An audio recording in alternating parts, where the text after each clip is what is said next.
ነገሩን በጣም እንየው ከተባለ መቃብሩን የሚጠብቁት 70 ሮማውያን ወታደሮችና ወዶ ገብ አይሁዶች ነበሩ። እስኪ ትነሳታለህ እንደ ቃል ተነስተህ እስኪ እናይሃለን ብለው በመቃብሩ ላይ የተንጎራደዱ ከ70 በላይ የሆኑ ሰዎች ወታደሮች ከበውታል። አቤት የትንሣኤው ኃይልና ግርማ ወታደር የሚያስቆሙ አይደለም። የክርስትና ኃይል እንደዚህ ነው ወገኖች። ወታደር አይዘው፣ የብረት ግርማ አያስፈራው። ፍቅር ነው ክርስትናን የሚያሸንፋል። አምልጦ ሳይሆን ተነስቶ ነዋ። ሳይችሉት ቀርተው ነዋ እንጂ እነሱ እንደሚሉት ደቀ መዛሙርቱ ሰርቀውት አይደለም፣ ተነስቶ ነዋ። ታዲያ እንዴት ይችሉታል? ጮኩባችሁ ይቀር። ክርስቶስን ሊጠብቁት አይችሉማ። እማይቻለውን ጠብቁ እንዳሏቸው ገብቷቸው። ሌባ እኮ ሰርቆ አይተናል። እውነትን እንነጋገር ከተባለ አንዱን ከአንዱ ጋር አተራምሱት አይደል እንደሚሰርቀው። አንሶላ መስረቅ ከፈለገ ራሱን አልጋውን ገልብጦ ነው የሚሄደው። ለምን እንደዛ እንደሚያደርግ ባላውቅም አንድ ትንሽ ነገር ለመውሰድ ትልቅ ነገር ሰብሮ ነው ይሄንን የሚያደርገው። እንደዚህ ነው ብጥብጥ የሚያደርገው። ይሄ ግን ለብቻ ለምን ተቀመጠ? ተሰርቆ ከሆነ በብርሃን ቢሆን ኖሮ ክርስቶስ የሞተውና ዲያብሎስን ያዋረደው አጅሬ ሰበብና ምክንያት ፈጣሪ ነበር። ምን ብሎ በብርሃን ሆኖ እንጂ በእኔ በግዛቴ በጨለማ ሀገሬ ወንድ ነበራ በገጠመኝ ብሎ አይፎክር መሰላችሁ? ይፎክራል። በራሴ ሜዳ በገጠመኝ ነበር ይላል። ይሄ እናንተ ምንድን ነው የምትሉት? ብርቱ ጥያቄ ጠይቁ ነበር። ምን ሰውረውት እንጂ መሽቀበሩት?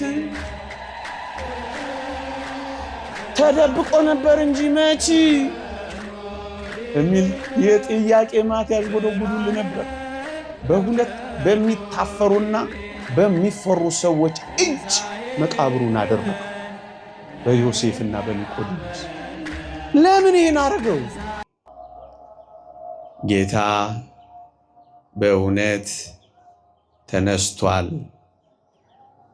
በዚህች ምሽት እግዚአብሔር ቢፈቅድ የምንማርበት የትምህርታችን ርዕስ ነው።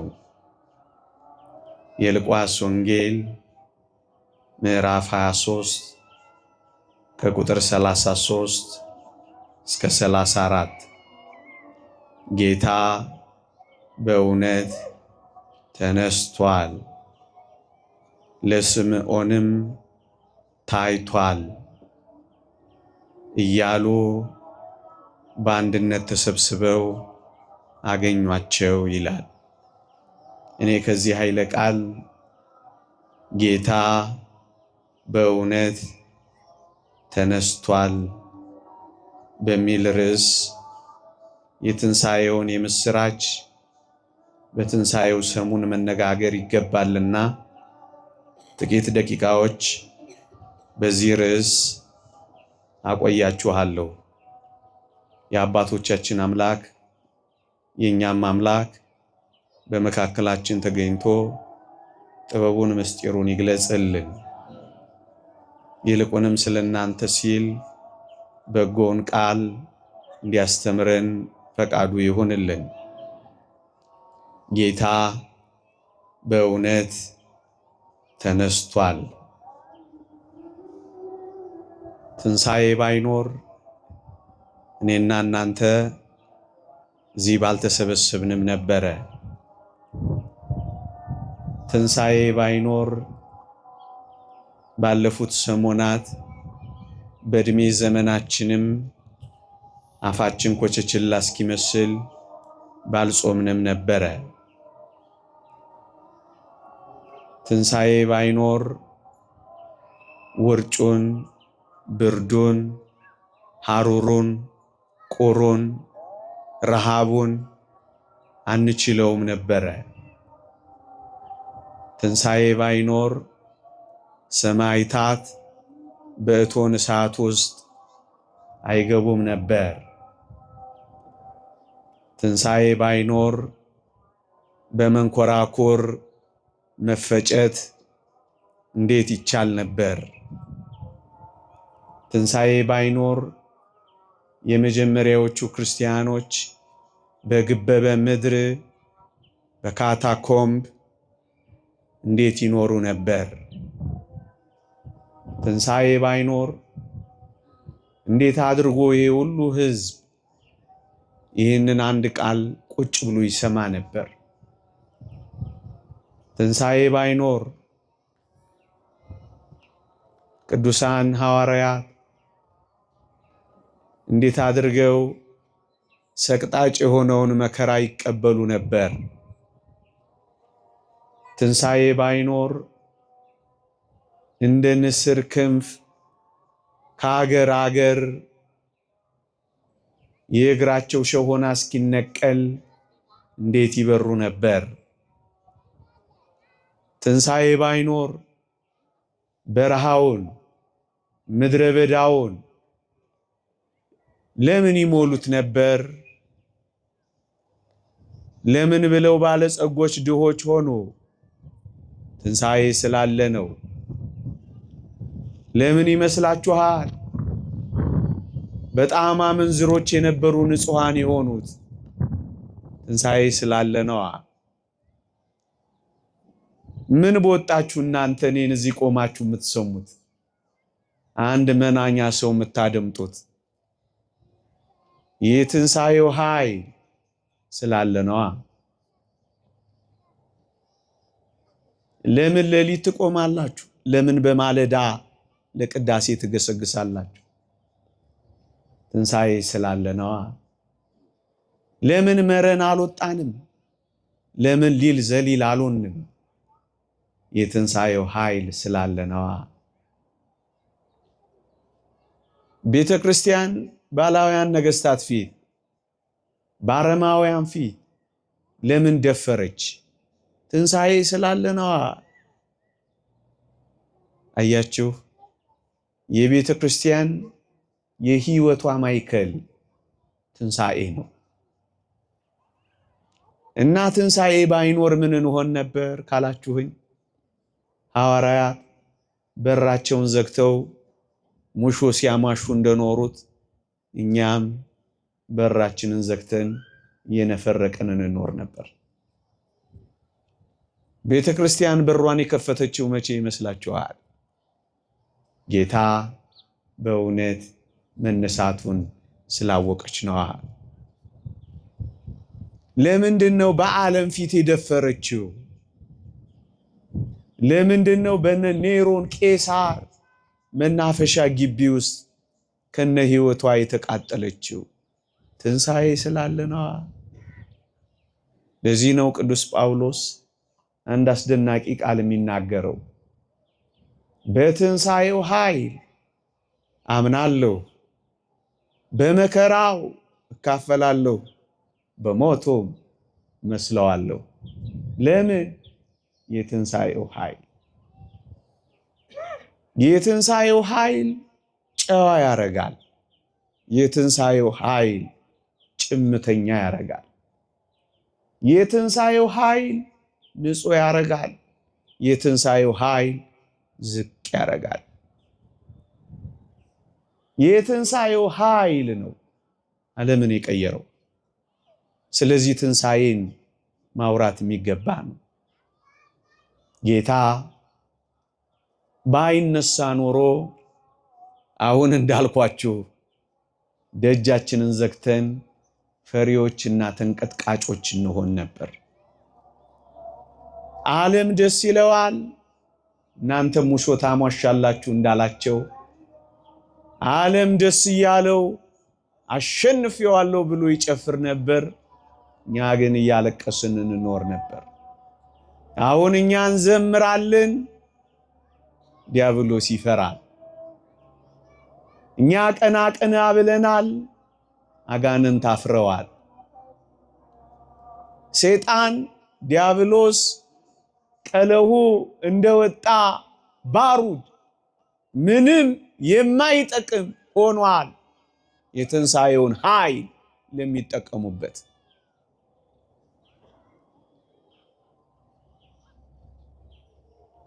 ይህ የቤተ ክርስቲያን ዋናዋ አዋጇ ነው። ወገኖቼ ጌታችን በእውነት ስለተነሳ ነው ሁሉንም ነገር በቤተ ክርስቲያን ማድረግ ይቻላል። ጌታችን በእውነት ተነስቷል። ታዲያ ምን አዲስ ነገር ልትነግረን ነው? ማለዳ ማለዳ አዲስ ነዋ። የቤተ ክርስቲያን የሕይወት ማዕከል ነዋ። የወንጌል ትኩረት ነዋ። አራቱም ወንጌላት የተለያየ ነገር በተለያየ አቅጣጫ ቢያስተምሩም በትንሣኤው ግን ተባብረዋል። በትንሣኤውን የደመደሙት ትንሣኤው የቤተ ክርስቲያን ሕይወት ነው።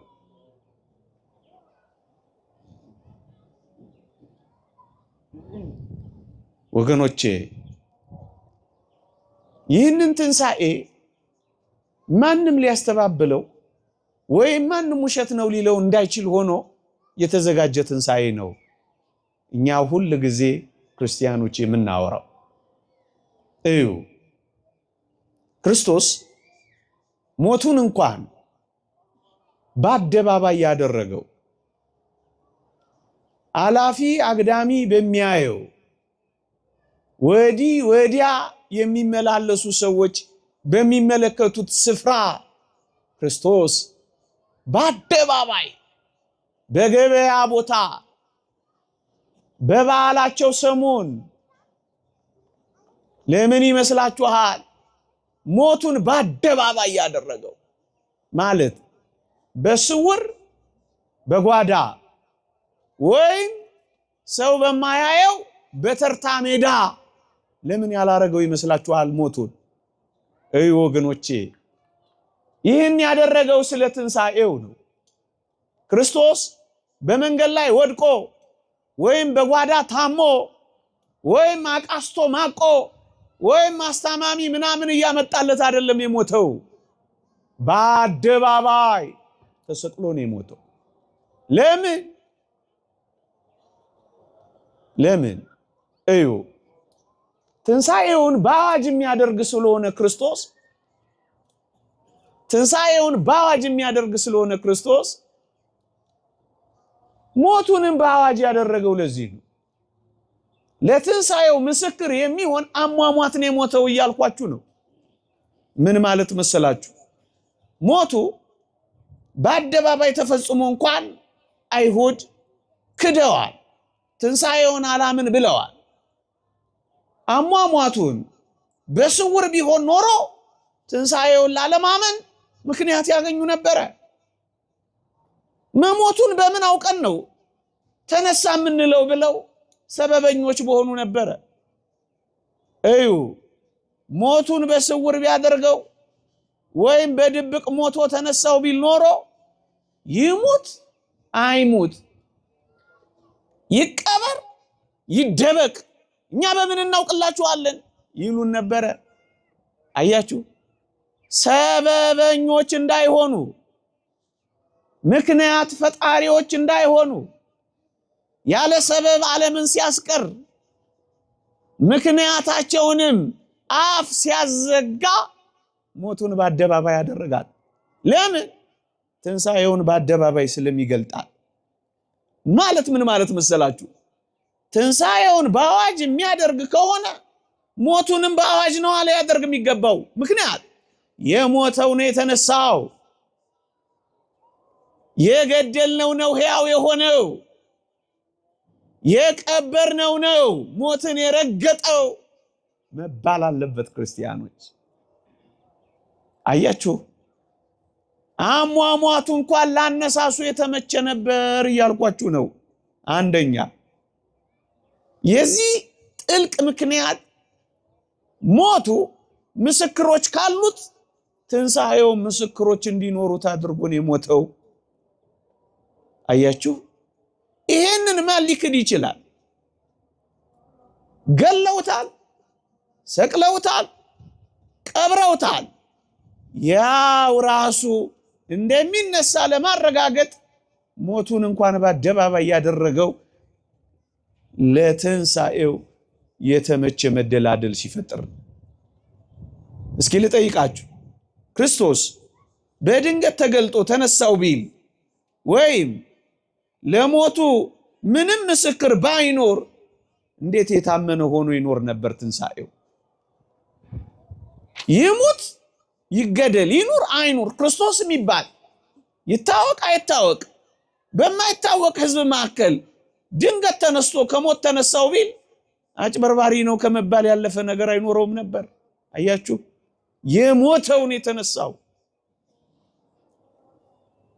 የተቀበረው ነው ሕያው የሆነው፣ ድንጋይ የዘገቡበት ነው በአደባባይ የታየው፣ አበቃ ያሉት ነው የቀጠለው።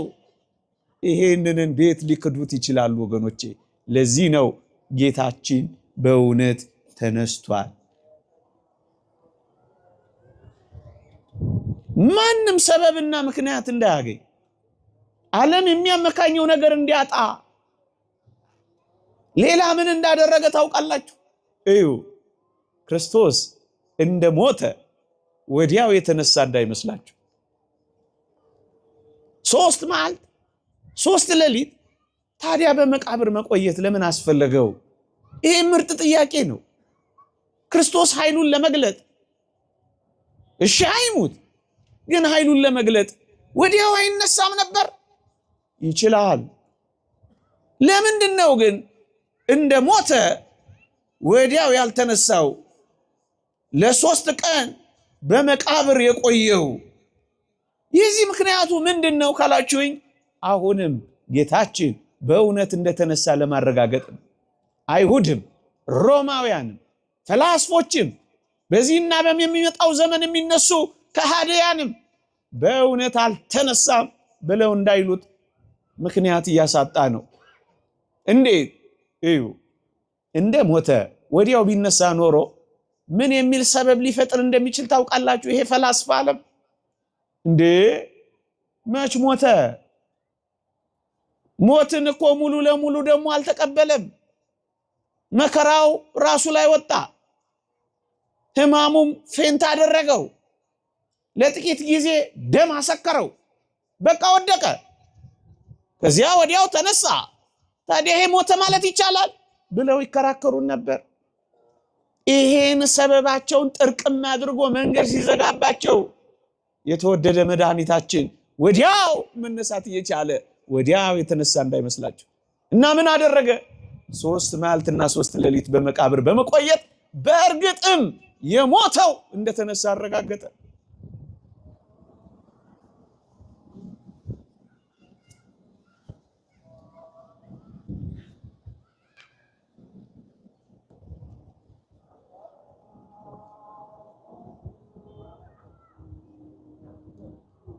ጌታ በእውነት መነሳቱን ለማሳየት እንደ ሞተ ወዲያው አልተነሳም፣ አልሞተም፣ ወይም ሙሉ ለሙሉ ሞትን አልተቀበለም የሚል ትችትና ነቀፋ የሚያመጣ ዓለም ነውና ይሄንን አፍ ሲያዘጋ ወዲያው አልተነሳም ወገኖች። እሺ ወዲያውስ አይነሳ? አንድ ቀን ብቻ ቆይቶ አይነሳም? ለምን 3 ቀን መጠበቅ ያስፈልገዋል? ይሄንን ለማሳመን ከሆነ አንድ ቀን ተቀብሮ ገና በአንድ ቀን ቢወጣ አይሻልም? አይሻልም። ለምን? እዩ፣ መሞትን ማሸነፍ ብቻ አይደለም የክርስቶስ ዓላማ እና ከዚህ ፈቀቅ ያለ ዓላማ አለው። አዎ፣ ምን? መፍረስን፣ መበስበስን፣ ሙስና መቃብርን የማይነካው ድል የሚነሳ መሆኑም ጭምር መረጋገጥ አለበት ለዓለም። ስለዚህ 3 መዓልት 3 ሌሊት መቆየት አስፈለገው። ወዲያው ወጥቶ ቢሆን አያችሁ፣ ይፍረስ አይፍረስ፣ ይበስብስ አይበስብስ፣ መበሰበስና ለመበስበስን ያሸንፍ፣ በዚህ ላይ ስልጣን ይኑረው አይኑረው፣ ይህንን ድል ይንሳ አይንሳ፣ ደፍረን ለመናገርም አቅም አይኖረንም፣ ለትንታኔም አይመችም። ለትችታቸውና ለነቀፌታቸው ሰበብና ምክንያት ያገኛሉ። ይሄንን ሲያሳፍር ነው አንድ ቀን እንኳን ያልሆነው ያላደረገው። እና ለምን 3 ቀን አደረገው ካላችሁኝ በአይሁድ ልማድ 3 መዓል 3 ሌሊት ከቆየ ታስታውሳላችሁ 4 ቀን ሆኖታል ይሸታል የተባለ መቃብር ታስታውሳላችሁ ያላዛርን። አዎ ያኔ ያበቃለታል። ያኔ መፍረስ መበስበስ ይጀምራል። ያቺ ቀን መታ ሳይፈርስ ሳይበሰብስ መፍረስን መበስበስን ድል ነስቶ እንደተነሳ ለማሳየት ነው 3 ቀን እስኪሆን ድረስ ክርስቶስ የጠበቀው። ሌላውን ሁሉ ምሳሌ ትተነው አያችሁ ሰበብና ምክንያት ዓለም የለው ክርስቶስ አልተነሳም ለማለት። ለዚህ ነው ወንጌላችን የሚያመካኙት አጡ ይላል። የእውነት በቅጥነተ ሕሊና ለሚመረምር ሰበብና ምክንያት የለውም። ኢየሱስ ክርስቶስ ከሞት አልተነሳም፣ ሞትን ድል አልነሳም የሚልበት ዓለም ኃይል የለው። ለምን 3 ቀን አደረገው? ምን አለ ከረምረም ቢል የበለጠ ሊያስደንቀን 30 ቀን የበለጠ ሊያስደንቀን እንደ መስቀሉ 300 ቀን 300 ዓመት ወይም 300 ቀን ቢያደርገው አይሻልም ነበር? ከረምረም ብሎ እጃችንን በአፋችን ደግሞ ባስጫንን ምን ነው? ይሄም ጥሩ ጥያቄ ነው። ይሄም ምርጥ ጥያቄ ነው። የተወደዳችሁ ኦርቶዶክሳውያን ብዙ ጊዜ በመቃብር ደግሞ ለምን እንዳልቆየ ታውቃላችሁ? ዓለምን ሰበብ እያሳጣ ዓለምን ምክንያቱን እያራገፈ በአንጻሩ ግን ወዳጆቹን ደግሞ የማይጥል አምላክ ነው። ለምን ካላችሁኝ አሁንም ይሄን ያደረገው ስለ ወዳጆቹና ስለ ጠላቶቹ ነው። ጠላቶቹ እነማን? የሰቀሉት ናቸው።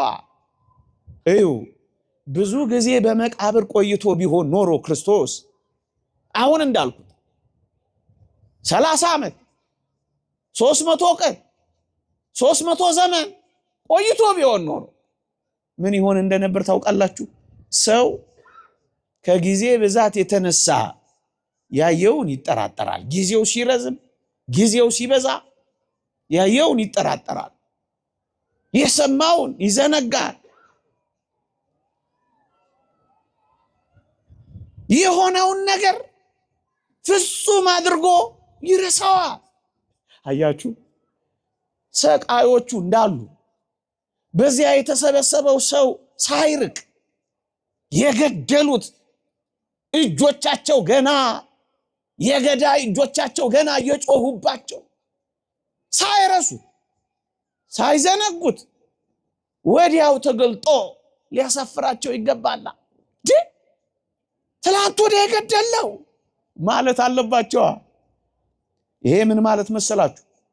በሌላ ዘመን ወይም በዚህ ዘመን ወይም ከ300 ዓመት በኋላ እንደመስቀሉ ወይም ከ300 ቀናት በኋላ ገዳዮቹ በሌሉበት ሰቃዮቹ በሌሉበት ቢነሳ ኖሮ ግራ ከማጋባት በቀር ፋይዳው ምን ይሆን ነበር? ምክንያቱም ላላዩት ላልሰሙት እንዲያው ቢገለጥ ኖሮ ግራ ይገባ ነበር።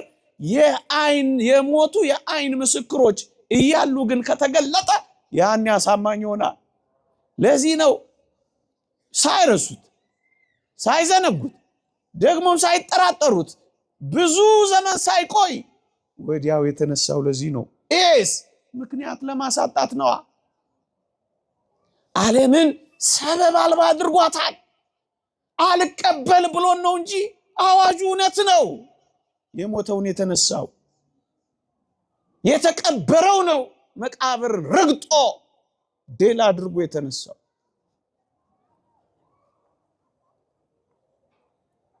ከጠላቶቹ አንፃር ማሰብ የምንችለው ከወዳጆቹ አንፃር እናስብ ካል የተወደዳችሁ ኦርቶዶክሳውያን ወዳጆቹንስ ለምን በሐዘን ይቀጥቅጣቸው? ወገኖቼ ያቺ ጊዜ ምን ያህል ታስፈራ ነበረ። አንበላም ብለው የተቀመጡባት ደጅ ዘግተው ያለቀሱባት በዓለም ፊት የተሸበሩባት ወዳጆቹ በሐዘን የተቀጠቀጡባት እናቱ በእንባ የታጠበችባት ይቺ የመቃብር ጊዜ ብትረዝም ኖሮ አያችሁ ቅድም እንዳልኩት ሐዋርያት ደጃቸው እንደዘጉ አፍረው ተሸማቀው ፈርተው ደንግጠው ታውከው ይኖሩ ነበር። አይሁድስ እንደጨፈሩ ድል አደረግን እንዳሉ እንደፎከሩ ይኖሩ ነበር።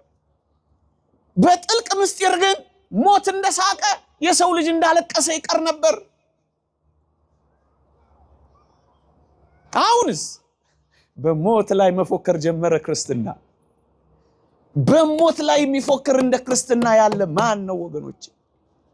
ሞት የተናቀ ሆና ሕፃናት እንኳን ሳይቀሩ ሞትን ናቁት። እነ ቅዱስ ቂርቆስ አንተ ሞት መጫወቻ ሆነ፣ ደፈሩት። በባህርና በየብስ ሰይፍ ይቀዳደዱ የነበሩት ሟቾች ሆኑ። ሞት ተናቃ። ሞት ሆይ መውጊያ የታለ? ሲኦል ሆይ ድል መንሳትህ የታለ? ብላ ቤተ ክርስቲያን መዘመር ጀመረቻ።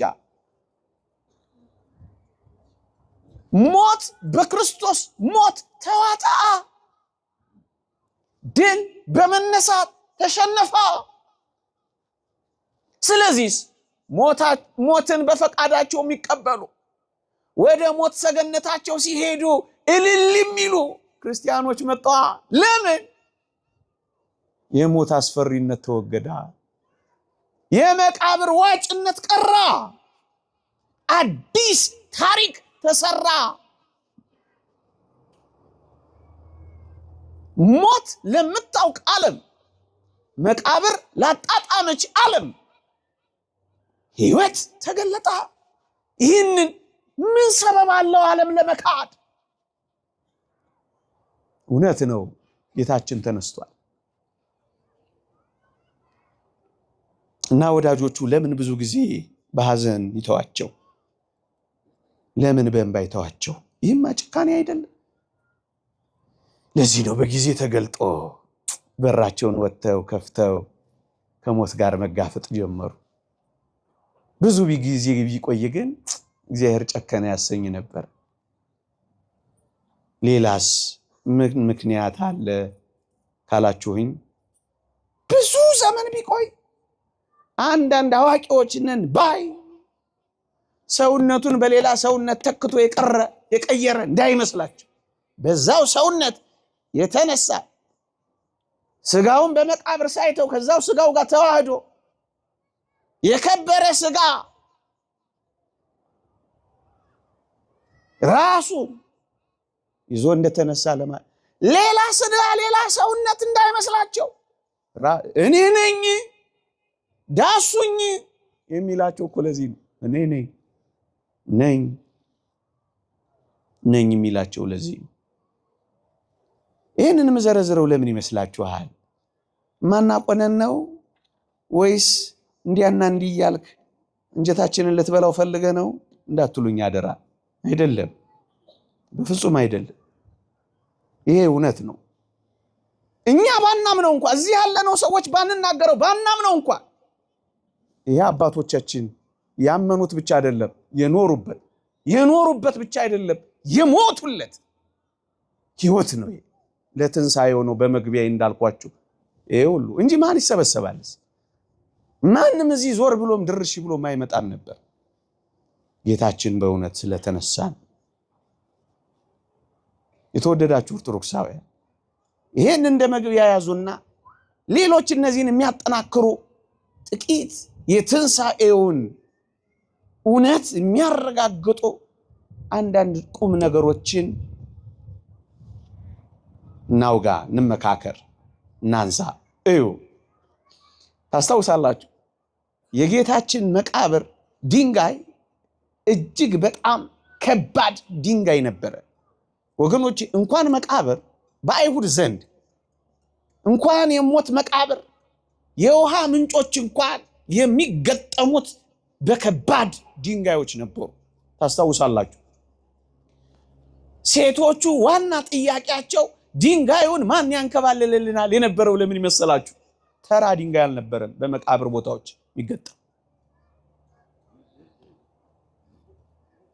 ብርቱ ጉልበተኛ ወንድ እንኳን የሚያስፈልገው የምንጮች ውሃ ከነበረ የክርስቶስ መቃብር የህይወት ምንጭማ እንዴት ባለ ድንጋይ እንደሚቆልፉት አስቡት። ከባድ ድንጋይ ነበር። ከ20 ሰው ታሪክ የሚያውቁ ለእውነቱ በጣም የቀረቡ ሰዎች ይህንን ሲመሰክሩ በዓለም አቀፍ ሚዲያዎች ከ20 ሰው ያላነሰ ሊያንከባልለው የሚችል ድንጋይ ነው። ጥቂት ሰዎች ማንከባልሉት በጣም ከባድ ድንጋይ። ድንጋዩን መጀመሪያ ላስተዋውቃችሁ ብዬ ተራ ድንጋይ ተራ አይደለም። ዝም ብሎ ቆፈር የሚደረግ የሚነሳ አይደለም። ከ20 ሰው በላይ ሊያነሳው የሚችለው መቃብር ነው የገጠሙበት፣ ድንጋይ ነው የገጠሙበት። ታዲያ ይሄን ድንጋይ ሴቶቹ እኮ ማን ሊያንከባልልን ይችላል ያሉት እኮ ለዚህ ወገኖቼ፣ እዚያ ውስጥ ነው ክርስቶስን የከተቱት። ታዲያስ ይሄንን ድንጋይ አሁን ማን አንከባለለውና አወጣው ይባላል? ክርስቶስ ሞትን ድል ካልነሳ በቀር መቃብርን ካላሸነፈ በቀር ዝግ በሆነ ማይፀን ገብቶ እንደወጣ በተዘጋ መቃብር ካልወጣ በቀር በዚያ ወቅት ማንም ባልነበረበት ደቀ መዛሙርቱ በተበተኑበት ምዕመናን ያን ድንጋይ ማን ሊያንከባልለው ይችል ነበር? 20 ሰው አጠገቡ አልነበረም። ታስታውሳላችሁ? በጣም በጥቂት በጣት የሚቆጠሩ ሰዎች ነው መቃብሩ ስር የነበሩት። እነሱ ደግሞ ሊያንከባልሉ የሚችሉ አይደለም። ምክንያቱም ብዙዎቹ ሴቶች ነበሩ። ሴቶች ደግሞ አሁን ያልኳችሁን ድንጋይ ማንከባለል አይደለም እንጀራ ሲበሉ እንኳን አይቆጠሩም ነበር። ታስታውሳላችሁ? ከሴቶችና ከህፃናት በቀር 5000 ህዝብ ተመገበው ይላል። ህፃናት ከሚበሉት የሚፈረፍሩት ስለሚበዛ፣ ሴቶች ከሚበሉት ይልቅ ማፈራቸው ስለሚበዛ አልተቆጠሩ። የድሮዎቹ ናቸው እንጂ አይሆኑት። ኮራ እንዳይሉ ብዬ እኮ ነው። ደግሞ ማታ እንዳያስቸግሩም ብዬ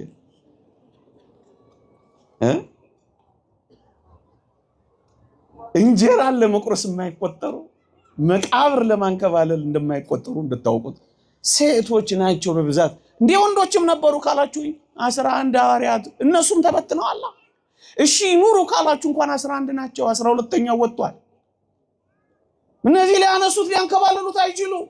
አንድ ሁለተኛስ መቃብሩ ላይ የሮማውያን የገዢዎቻቸው ማህተም ታትሞበታል። ማን ወንድ ይነካታል? የሮማውያንን ማህተም ሚነካ ቅጣቱ ሞት ነው።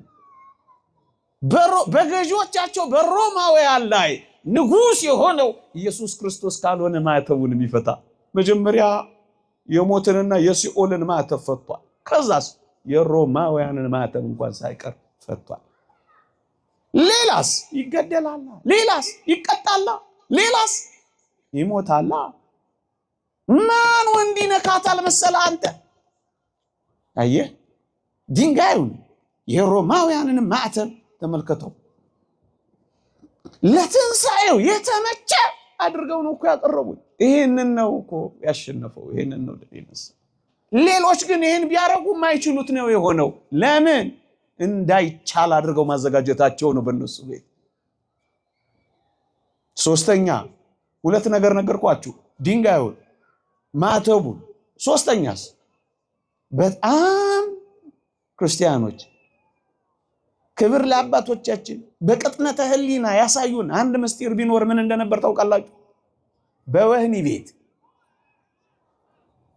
ከጠባቂዎች ጋር በተያያዘ ጠባቂው ሲያመልጥ ባይሁድም በሮማውያን ምን ይደረግ እንደነበር ታውቃላችሁ? ጠባቂዎቹ ይገደሉ ነበር። ምሳሌ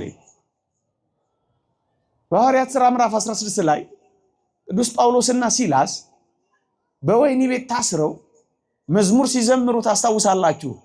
የወህኒው መሰረት ተናወጠና የወህኒው በር ተከፈተ። የወህኒ ቤት ጠባቂው ያመለጡ መሰለውና ሰይፍ አንስቶ ራሱን ሊገድል ሆነላችሁ። ያን ጊዜ ቅዱስ ጳውሎስ ጮክ ብሎ በራስ ላይ አንዳች አታድርግ እኛ አለን ብሎ አረጋጋው። እዚህ ላይ ጥያቄ ልጠይቃችሁ ወይም ሐሳብ ላቀርብላችሁ። ጠባቂው ለምን ይመስላችኋል ራሱን ሊገድል የነበረው? የተወደዳችሁ ኦርቶዶክሳውያን፣ ታሳሪዎቹ ሲያመልጡ ይገደሉ ነበር ጠባቂዎች። ለዚህ ነው ከመገደል በፊት ራሴን ልግደል ባይሆነ ነበር ሰይፍ ያነሳው። አያችሁ፣ ጠባቂዎች ይገደሉ ነበር በወህኒ ቤት ያሉ ካመለጡ። የበለጠ ማስረጃ ልትሰጠን ትችላለህ? አዎ፣ ሐዋርያት ሥራ ምዕራፍ 19 ላይ ቅዱስ ጴጥሮስ በወህኒ ቤት የከበረው ገናና መልአክ በረከቱ ይደርብንና ቅዱስ ሚካኤል ከእስር ቤት ከወህኒ ቤት አስመለጠው፣ አስወጣው፣ ሰንሰለቱን ሰበረና የወህኒ ቤቱን ካቴና ቆረጠና አስወጣው። ሲፈለግ አልተገኘም። ቅዱስ ጴጥሮስ የለም። ምን ሆነ መሰላችሁ? እንዲህ ይላል እግዚአብሔር ቃል ሐዋርያት ሥራ ምዕራፍ 12-19 እንዲህ ይላል። ሄሮድስም አስፈልጎ ባጣው ጊዜ ጠባቂዎቹን መረመረ፣ ይገድሏቸውም ዘንድ አዘዘ። ተገደሉላችሁ ደግሞ ልልናትሉ አደረ። አየህ፣ ቅዱስ ጴጥሮስ ተፈልጎ በታጣ ጊዜ ከወህኒ ቤት በወጣና ባመለጠ ጊዜ ጠባቂዎቹ ተገደሉ። አሁን ጥያቄ መጠየቅን ጀምር። የክርስቶስ የመቃብር ጠባቂዎች ታዲያ ለምን አልተገደሉ? እደግመዋለሁ። እንግዲያው ጠባቂዎች እንደዚህ ከሆኑ የብርቱ ጠላታቸው የኢየሱስ ጠባቂዎችስ ለምን ሳይገደሉ ቀሩ? ተገደሉ የሚል አታገኙ። ለምን ሳይገደሉ ቀሩ? ወገኖቼ አምልጦ ሳይሆን ተነስቶ ነዋ። ሳይችሉት ቀርተው ነዋ እንጂ እነሱ እንደሚሉት ደቀ መዛሙርቱ ሰርቀውት አይደለም፣ ተነስቶ ነዋ። ታዲያ እንዴት ይችሉታል? ጮኩባችሁ፣ ይቅርታ። ክርስቶስን ሊጠብቁት አይችሉማ። እማይቻለውን ጠብቁ እንዳሏቸው ገብቷቸዋል። ታዲያ እንዴት ይገሏቸዋል? ፍትሃዊ እንዳልሆነ ሕሊናቸው ነግሯቸዋል። የምድርን ንውጽ ውስጣ የመልአኩን ግርማ የትንሣኤውን ብርሃን እንዴት አድርገው ይቻሉት? አንተ ይሄ ገብቷቸዋል። ለዚህ ነው ያልገደሏቸው። ተገደሉ የሚል አታገኝ። ሶስት ያውቃል፣ ሕሊናቸው ልቦናቸው ያውቃል። እንደውም ፈቀቅ ብለው ነገሩን በጣም እንየው ከተባለ መቃብሩን የሚጠብቁት 70 ሮማውያን ወታደሮችና ወዶ ገብ አይሁዶች ነበሩ። እስኪ ትነሳታለህ፣ እንደ ቃል ተነስተህ እስኪ እናይሃለን ብለው በመቃብሩ ላይ የተንጎራደዱ ከ70 በላይ የሆኑ ሰዎች ወታደሮች ከበውታል። አቤት የትንሣኤው ኃይልና ግርማ ወታደር የሚያስቆሙ አይደለም። የክርስትና ኃይል እንደዚህ ነው ወገኖች። ወታደር አይዘው፣ የብረት ግርማ አያስፈራው። ፍቅር ነው ክርስትናን የሚያሸንፋል። በሰይፍ ስለት ፊት ያልፈሩት፣ በመትረየስ ፊት ደፍረው የቆሙት የትንሣኤው ኃይል ስላለ 70 ሰዎች ወሬያቸውን ታስታውሳላችሁ ብለው ሐሜታቸውን መንደር ያስወሩት። እኛ ተኝተን ሳለ ደቀ መዛሙርቱ መጡና ሰረቁት። አሁን ያሳምናል ጎበዝ። 70 ሰው በፈረቃ አይተኛም። እንኳን 70 ሰው 4 ሰው በፈረቃ ነው እኛ ቤት እዚህኛ ሀገር ጥበቃ ቤተኛው። እውነት አሰብ ነው አይደለም? 70 ሰው ባንዴ ለሽ ይላል እንደ እከ ይቅርበሉ ሰው ጠራው። ውሸት፣ እልም ያለ ደረቅ ውሸት። አሁን በዚህ ውሸት ፊት ትንሣኤ ስትቀጥል አይታያችሁ? ውሸታቸውን ነው። ተሰርቆ አይደለም። ምን ሆኖ ነው? ኧረ በሉት። ምን ሆኖ ነው? ተነስቶ ነው። ተኝቶ አይደለም፣ አቅቷቸው ነው። ምን ሆነው ነው? አቅቷቸው። እንዴት ይጠበቃል? ጠባቂያቸውን ይጠብቁታል እንዴ? እንዴት ይሆናል? አይቻልም፣ አይቻልም፣ አይቻልም። መጠበቁ ራሱ እኮ ትንሣኤው ነው። በእውነት እጅግ አድርጎ የሚያረጋግጥ እኮ ነው። ባይጠበቅ ኖሮ ኋላ ለሚያወሩት ወሬ የተመቸ ነበር። አሰረቁት ለሚሉት እየጠበቁት ሰረቁት እንዴ! ተኝተን ሳለ ሰረቁት። እስኪ በእውነት ወሬያቸውን እንመርምረው። እኛ እንኳን ምስኪኖቹ እንኳን መርምረው፣ እኛ እንኳን መርምረው። ከተኙ መሰረቁን በምን አወቁ? ውሸት አይደለም። ከተሰርቆ ከሆነ ማካወቁ አልተኙም ነበር ማለት ነው። ከተኙ ደግሞ እንዴት አወቁ? ይሄ እኮ እርስ በርሱ የሚጣላ ፋላሲ እኮ ነው እንዴ! እናስ ዋሽተው ነው። እሱ ተነስቶ ነው። እነሱ ዋሾች ናቸው። ጌታ በእውነት ተነስቶ ነው። ተነስቶ ነው። በእውነት ተነስቶ ነው። ውሸታቸውን ነው እነሱ። እስኪ እንደው ሌላ ጥቂት ነጥቦችን ጨመር አድርገን ጌታችን በእውነት ተነስቶ ነው ተሰርቆ አይደለም ለሚሉት እንደው በእውነት እስኪ እንነጋገር። ተሰርቆ ቢሆን የሰማችሁኝ ነው። ጌታችን በእውነት ተነስቶ ሳይሆን እነሱ እንደሚሉት ተሰርቆ ቢሆን ኖሮ በሞቴ ወንጌላችን ምን ይላል? በራሱ የነበረው ጨርቅ ለብቻው በአንድ ስፍራ ተጠምጥሞ እንደነበር እንጂ ከተልባ እግር ልብሱ ጋር ተቀምጦ እንዳልነበረ አየ ይላል ዮሐንስ ወንጌል ምዕራፍ 20 ላይ። ቅዱስ ዮሐንስ ሲገባ የተልባ እግር ልብሱ ለብቻ፣ በራሱ ላይ የተጠመጠመው ጥምጥም ለብቻ ተቀምጦ እንጂ አንድ ላይ እንዳልነበረ አየ ይላል። የተወደዳችሁ ኦርቶዶክሳውያን፣ እውነት ሌባ ሰርቆት ቢሆን ኖሮ እንደው ለብቻ የሚያስቀምጥ እንደው ምርጥ የሆነ ሌባ ታገኛላችሁ? ዝብርቅርቅ ነው እንጂ የሚያደርገው ይሄን ነጥፍጥፍ አድርጎ ለብቻ፣ ይሄን ደግሞ ለብቻ አድርጎ የሚማርጎ ሌባ የለም። ያው ምን ያህል ሰው እየጠበቀ እናንተ ተሰርቆ አይደለም። ምን ሆኖ ነው? ተነስቶ ነው። እንዲህ አይነቱን ሌባ የለም። እስኪ በሞቴ እንደው ልንገራችሁ፣ እንደው የእውነት እንነጋገር ከተባለ ስርቆት ከነበረ ይህ ሁሉ መስተካከል ይታይ ነበረ እንዴ? ሌባ እኮ ሰርቆ አይተናል። እውነት እንነጋገር ከተባለ አንዱን ከአንዱ ጋር አተራምሶት አይደል እንደሚሰርቀው። አንሶላ መስረቅ ከፈለገ ራሱን አልጋውን ገልብጦ ነው የሚሄደው። ለምን እንደዛ እንደሚያደርግ ባላውቅም አንድ ትንሽ ነገር ለመውሰድ ትልቅ ነገር ሰብሮ ነው ይሄንን የሚያደርገው። እንደዚህ ነው ብጥብጥ የሚያደርገው። ይሄ ግን ለብቻ ለምን ተቀመጠ? ተሰርቆ ከሆነ እሺ ይሁን። ደግሞ ሌላ ነገር ልንገራችሁ። ሽቱ፣ ከርቤ፣ የሬት ቅልቅል፣ ደሙ፣ ይሄ ሁሉ ከፈኑ፣ ይሄ የተገነዘበት ከፈን፣ ይሄ ሁሉ ተቀብቶ ተለቅልቆ ነው የተገነዘው ጌታችን። ምን ማለት መሰላችሁ? ያ ሁሉ ያረፈበት ጅራፍ፣ ሰንበሩ፣ ደሙ ተጣብቋል። ይሄን ለማጋነን አይደለም። አንብቡ፣ ስሙ፣ ታሪኩ ሳይንስ እንኳን መርምሮታል። እዩት፣ ህማሙ ተጣብቋል። እና አንድ ሌባ በዚያች ጥቂት ሰዓታት ውስጥ፣ ያውም ሰዓታት አይደለም እነሱ ባሉበት፣ ይሄንን ገሽልጦ እንዲህ አድርጎ ልጦ አስተካክሎ አስቀምጦ ይሄዳል ብላችሁ ታስባላችሁ? ሰው አየኝ አላየኝ ብሎ ፍትለክ ብሎ አንስቶ የሚሄድ ነው እንጂ ስርቆት የሚባለው ይሄ በጥንቃቄ 100 ዓመት አይፈጅም። ይሄን ለማድረግ ተሰርቆ አይደለም፣ ተነስቶ ነው። ውሸታቸውን ነው። ጌታ በእውነት ተነስቶ ነው።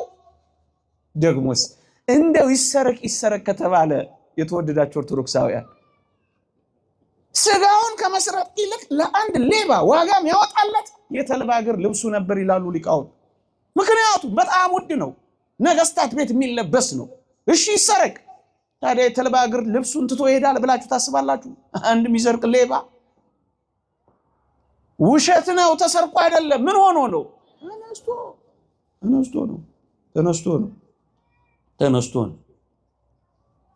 ነው።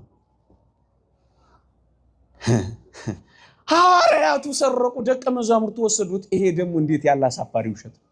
ደቀ መዛሙርቱ ሐዋርያቱ በዚያ ጊዜ ነፍሳቸውን ለማዳን ተበትነው የነበሩ አልነበሩም? እንዴ ተበትነው እግዚአብሔር ያሳያችሁ፣ ልዑል ያመልክታችሁ። በህይወት እያለ ያልታገሉለት ሞቶ ስጋውን ለመስረቅ ይጋደላሉ ብላችሁ ታስባላችሁ? ይሄ ደግሞ እንዴት ያለ ጭልም ያለ ውሸት ነው። ደቀ መዛሙርቱ መጣው ወሰዱት፣ ሰረቁት። ይሄ ደግሞ እንዴት ያለ ፍጥጥ ያለ ውሸት ነው። ደቀ መዛሙርቱ በህይወት እያለ የሸሹና የተበተኑ አልነበሩም? ተቀብሮ ሳለ ታዲያ እንዴት ደፈሩ? ይሄ ያሳምናል? በፍጹም አያሳምንም። ተበትነው ነበር። ከየት ተሰበሰቡ? እኛን ጠይቃቸዋለን። ውሸት ነው እንዴ? ያን ሁሉ ታምራት ላደረገ እንደዚያ ከተበተኑ በቃ ሞተ ተሸነፈ ለተባሉ እንዴት አይቻልም? ውሸት ነው ይሄ። ተበትነው ነበር። ኋላን የተሰበሰቡት እና ውሸት ነው። ተሰርቆ ሳይሆን ተነስቶ ነው።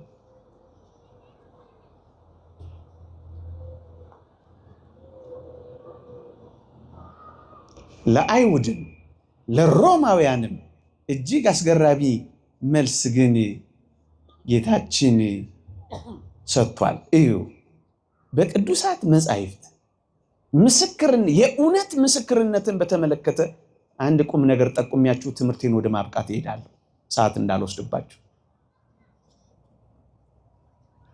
እዩ ምስክርነት በቅዱሳት መጻሕፍት 2 ወይም 3 ሰው ካለ ለአይሁድ የ2 ወይም የ3 ሰው ምስክርነት እውነት ነው። ለሮማውያን 7 ምስክሮች ካሉ ለሮማውያን እውነት ነው። ክርስቶስ ይህን በትንሣኤው አድርጓል። እዩ 2 3 ብቻ አይደለም፣ ከ500 ለሚበዙ ክርስቶስ በግልጽ ታይቷል። ቅዱስ ጳውሎስም እንደጠቀሰው እንኳን ለ2 ለ3 የ500 ምስክሮች ከዛ በላይ ምስክሮች አይተው እምቢ አሉ። አይሁድ ልባቸውን አደነደኑ፣ አይናቸውን አጨለሙ። በቃና ምንም አሉ። ምስክርነት ግን ተሰጥቷል። አዎ ለገሌ ታይቷል፣ ለስምዖንም ታይቷል። ቅድም እንዳነበብኩላችሁ ለብዙዎች ታይቶ ምስክርነቱን ሰጥቷል። በአይሁድ ዘንድ የ2 የ3 ምስክርነት ተረጋግጧል።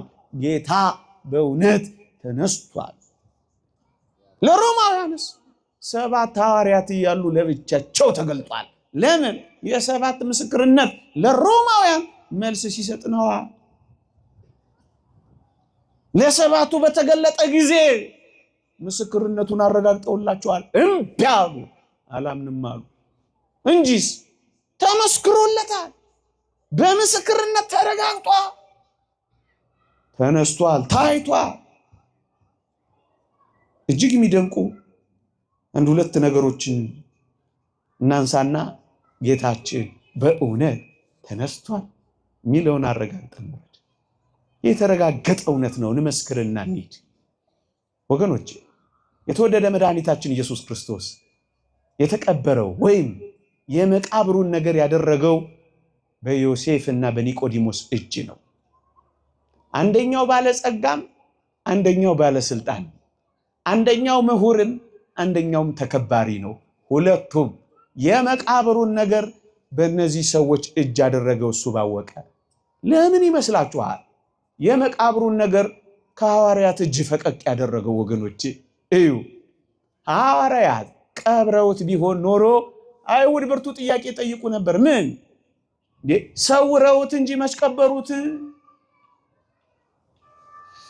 ተደብቆ ነበር እንጂ መች የሚል የጥያቄ ማት ያዥጎደጉዱል ነበር።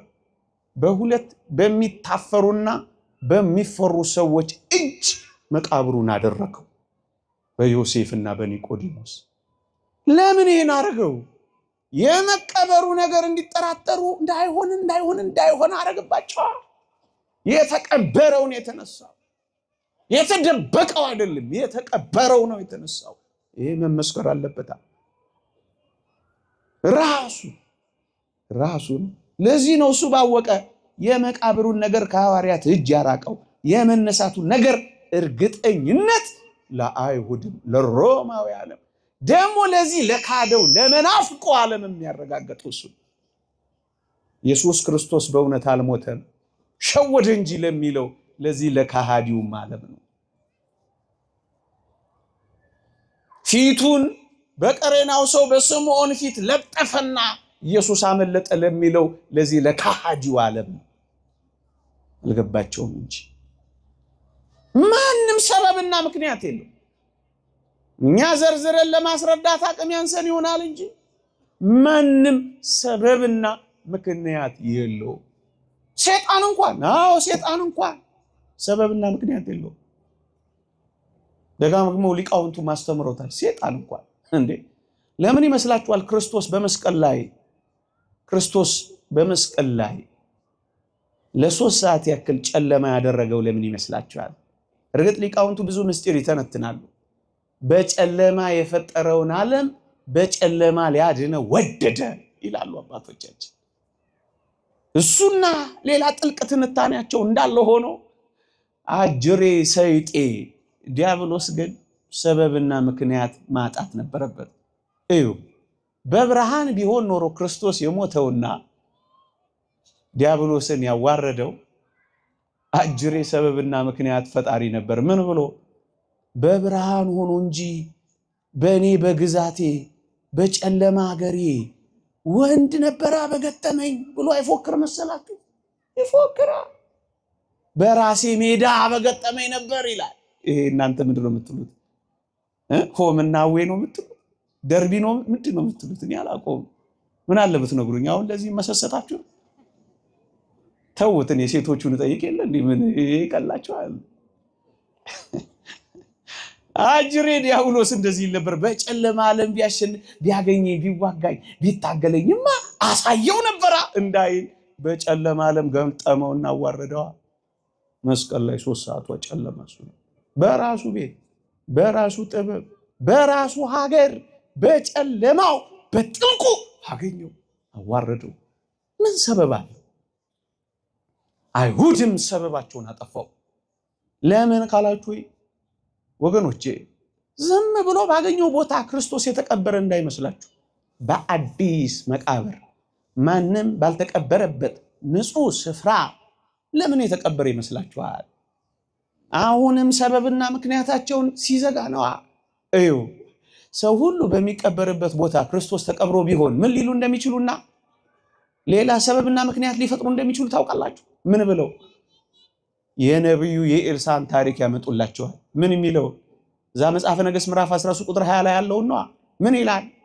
አደጋ ጣዮችም አንድን ሰው የሞተን ሰው በነብዩ በኤልሳ መቃብር ላይ ባኖሩ ጊዜ ከሞት አፈፍ ብሎ ተነሳ የሚለውን ያነሱላችሁና ኢየሱስም ተነሳ የምትሉን እኮ አንድ ደግ ሰው መቃብር ላይ ቢወድቅ እንጂ በራሱ ኃይልና ስልጣን የተነሳ አይደለም ብለው ትንሣኤውን ያስታርቁሩ ነበር። ወገኔ እንደው እዚህ ጋር አንድ ነገር አይደንቃችሁ? እንኳን አይደለችም በእግዚአብሔር እቅፍ ያለችው ሕያዊት ነፍሳቸው ቀርቶ የቅዱሳን በመቃብር ያለችው አጥንታቸው እንኳን ስራ እንደምትሰራ አታውቁ? ልድገመው። በመቃብር ያለችው አጥንታቸው እንኳን ሳትቀር መቃብራቸው እንኳን ሳይቀር ከሞቱ በኋላ ነው እኮ ምላችሁ። አሁን ለእግዚአብሔር ቅዱሳን ይሄ ጉዳይ ነው። ሞታ አልሞቱ እንዴት ያሳፍራል! እና ለዚህ ነው ክርስቲያን የሆነው እኛ ከሞትን በኋላ ኃይል እናጣ፣ ከሞትን በኋላ ስራ ላንሰራ፣ ከሞትን በኋላ ስራችን ላይከተለን ነው። ኤልሳ ሙት አስነስቷል በህይወቱ፣ ከሞተም በኋላ ሙት አስነስቷል። ይሄ ነው የክርስትና ህይወት፣ ይሄ ነው እግዚአብሔራዊ ህይወት። በህይወትም በሞትም የክርስቶስ ናቸው። በቃ ምልጃ ቁም ነገር ነው። ሲት ያሳፍራሉ አንዳንዶች። ገብቷቸዋል? እንዲህ በሰበር ያልኩት ነው። አልገባችሁ ነው? አትሰሙኝ? ትንሽ ምግብ አበዛችሁ እንዴ? በርሷል መሰለኝ። በቃ ስንት ደቂቃ ላይ ነው ሲያቆማችሁት? ልጽናና መስማት ማለት ነው። ሰምታችሁኛል መቼም። በአዲስ መቃብር ማንም ባልተቀበረበት ንጹህ የአትክልት ቦታ የሆነው የክርስቶስ መቃብር እገሌ በሚባል ቅዱስ መቃብር ነክቶት እንጂ የተነሳው በራሱ ኃይልና ስልጣን የሱን የአይነት ሐሜትና ትችት እንዴት ሊኖር ይችላል? ለዚህ ነው መቃብሩን በአዲስ መቃብር ሰበብና ምክንያት ዓለም የለው ጌታ በእውነት ተነስቶ ነው። በራሱ ኃይልና ስልጣን ተነስቶ ነው። የባህሪ አምላክ ስለሆነ ሞትን ድል አድርጎ ውጦ ነው የተነሳው። ጌታችን በእውነት ተነስቷል።